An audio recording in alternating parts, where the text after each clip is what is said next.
Today we're going to talk about 6 radon myths.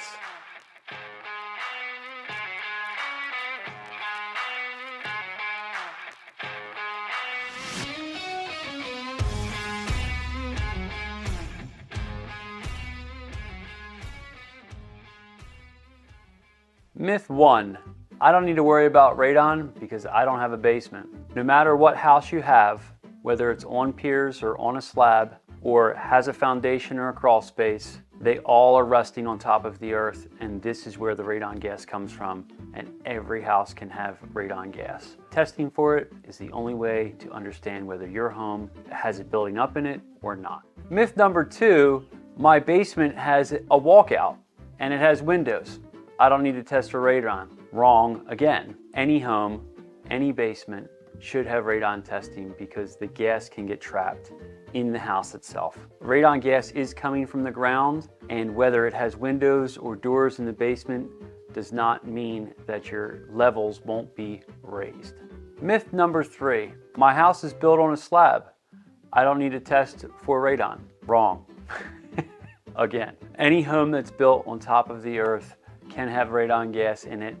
We've tested more and more slabbed properties and have elevated levels. It is an important piece for our homes to be testing to make sure that your home does not have elevated levels. Any crack, any hole, any opening that's around the bottom of your house or in and around your home can allow the radon gas into your house, and that's how it's getting trapped there. Myth 4, our neighbors had their house tested and they don't have high levels.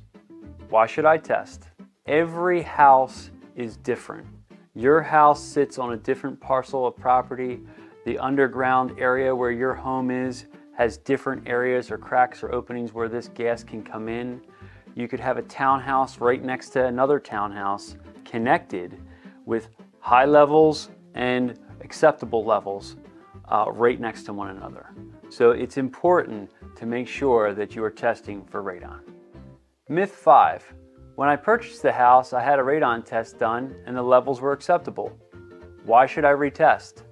The EPA recommends that we test every 2 years. And the reason for that is that our homes can change how they breathe. It's one of those things that the way the air comes into the house and the way the air leaves the house is what's drawing this radon gas into the property.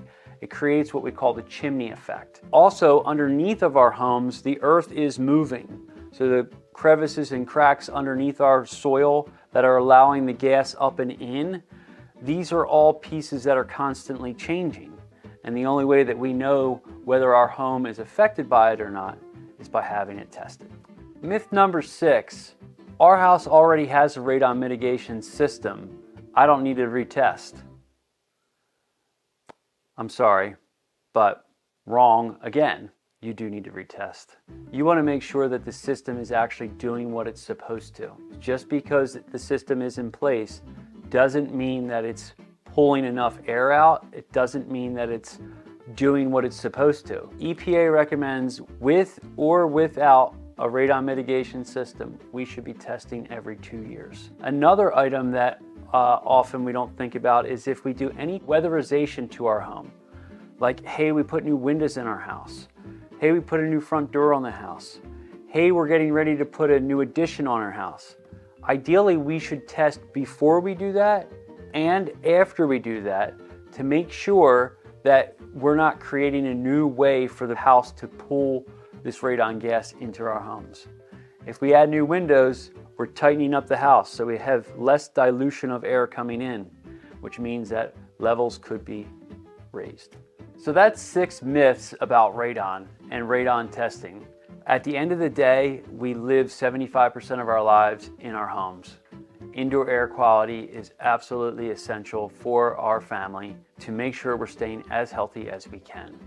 Testing for radon on a regular basis is a fantastic idea to keep everyone safe and healthy while they're in our homes. Thanks for watching. As always, like and subscribe and turn on notifications to get our latest videos.